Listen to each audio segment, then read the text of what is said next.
Assalamualaikum, selamat petang. Okey, yang pertama tanah yang sell ataupun buy. Reason kita sell dan buy itu semua subjektif. Yang pertama ingat, bila kita melabur untuk situasi sekarang, ingat satu je, risiko kita kena tanggung 100% lah. So, mana-mana broker ataupun mana-mana promosi, pastikan dia tak burn. Maksudnya, hampa dah take risk, sekurang-kurangnya bolehlah dapat hasil. Okey. Okey, ni sebab sedikit untuk hari ni. Market masih lagi sideways di daily zone. So untuk hari ni saya pakai NT4 dan saya tengah fokus pada sell. Ni semalam ada orang tanya kenapa saya fokus pada sell. Ni reason simple sahaja. Dan sebagai mungkin baru, mungkin boleh belajar kenapa kita fokus pada sell sedangkan buy market tengah buat kenaikan di time frame bigger. Maksudnya monthly. Menggunakan belief kita. Apa broker pun. Break tak break subjektif. Bila kita nampak close price tu break, kita percaya yang tu adalah setup kita. Kita percaya price masih lagi mungkin dia buat untuk retestment di time frame monthly. So dekat sini kita nampak dan jangkaan saya monthly dia akan test 2-3 zone lah dekat monthly. Tu jangkaan saya lah, sebab kan satu saya tak nak panjang sebabkan weekly masih lagi momentum sell. Setup OC sell. Okay. So dekat sini di daily. Kita tengok apa yang terjadi pada daily. Daily first dekat area daripada price buat kenaikan. Tengok ni daripada ni zone ni dibuat kenaikan dan kita nampak kita cari satu new high. Saya dah marking ni dan saya banyak kali ulang. Bila dia buat satu break, ni adalah satu setup OC sell di daily.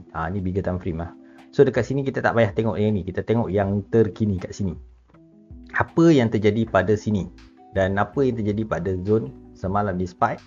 Tak signifikan kena SL, kena BE. Kita sell dekat area 409 area dan price cucuk sampai 4129 dan dia buat kejatuhan, dia close. Untuk hari ni pagi tadi dapat curi sementara ni, ada satu position dan tengah layer pun masih lagi hold position. Kenapa reason kita sell? Disebabkan daily weekly mengatakan sell, di daily masih lagi sell. Price test dekat area 39 area. Saat lagi saya tunjuk ni dekat zone ni ada satu setup si buy, punca kenaikan dia. Saat lagi saya tanda untuk ampas punya senang.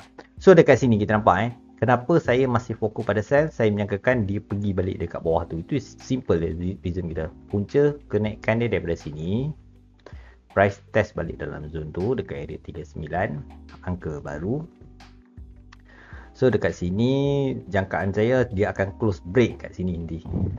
Tu jangkaan saya. Saya buat warna lain So dekat sini hampa boleh pakai kalau siapa yang pakai setup menggunakan OC, hampa boleh pakai untuk map senang, simple, tak payah duk pening kepala pakai lower time frame.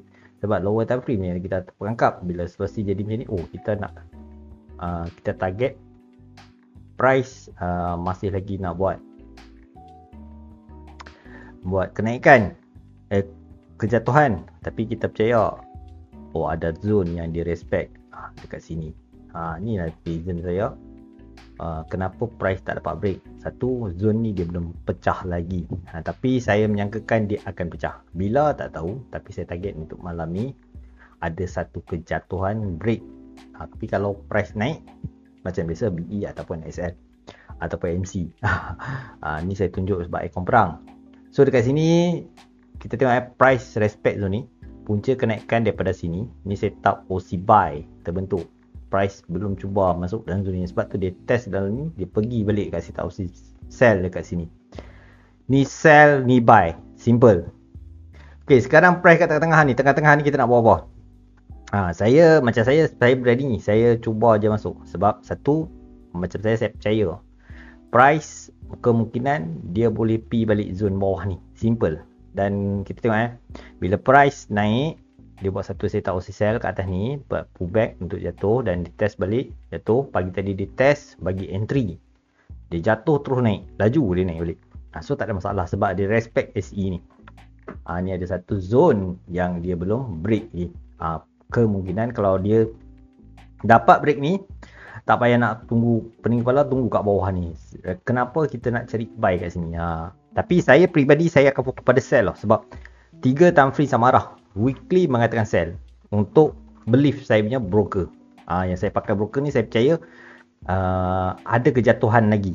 Dia perlu break. Maksudnya ada satu momentum bear, dia perlu break daily punya zone. Baru saya kena cari. Mungkin saya akan cari menunggu retestment untuk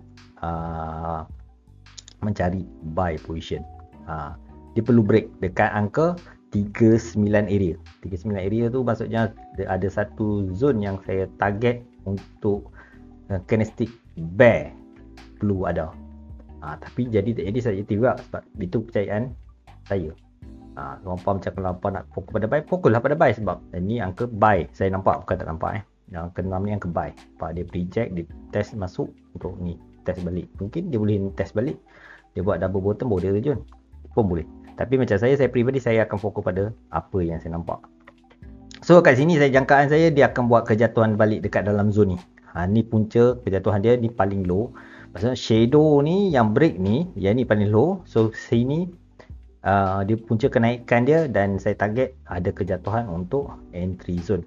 So dekat sini apa yang kita target sekarang, target dia tengah sideways, masih lagi respect zone ni, hampa ready lah. Kalau nak masuk sell boleh, pastikan minimum KSS. Sebab saya pun tengah sell, so tak ada masalah pun, sebab saya menggunakan angka-angka Zaya je. Macam dia tak lepas tadi 74 ni, tengok dekat sini. Saya simple lah, ada reversal 74 saya balun. Tapi sebenarnya boleh TP dah sampai berapa ratus pip kan. Tapi saya wear je, saya biarkan. Tapi tak ada masalah. Sebab atas ni pun sama kak. Kat area 79. 9 ke sell, saya sell. Simple. Yang ni atas ni. Nampak ni angka apa? Angka 9, 4109. So saya sell lah. So dekat sini price tak lepas, saya masuk sell. Memang dah running dalam 500 pip. So price pull back balik. So, saya dah TP 2-3 TP kak. So saya player kat sini pula untuk ni. Jadi ni ada satu reversal. Cantik ni, retest. Tengok dia pergi mana. Contoh kalau dia retest masuk kat area 69. Contoh kalau kat sini kan 70, 69 boleh ya. Kalau nak masuk sell, tak ada masalah pun. Masuklah kalau satu kan. Kita janganlah duk layer ikut orang. Kita ikut apa yang kita nampak, apa yang kita dah. Masuklah 1-2 ke. Simple je. Ya. Tu salah satu contoh lah. Kalau kita fokus pada buy. Kita fokus pada sell. Dua-dua subjektif. Yang penting kita tahu apa yang kita buat dan exit plan. Ingat satu je, bila ada entry mesti ada sell. Akaun perang, terpulang pada hampa, MC nak top up lagi, tak ada masalah. Yang penting benda tu boleh withdraw. Kita jumpa next video. Assalamualaikum. Thank you yang support kat membership. Kita jumpa lagi.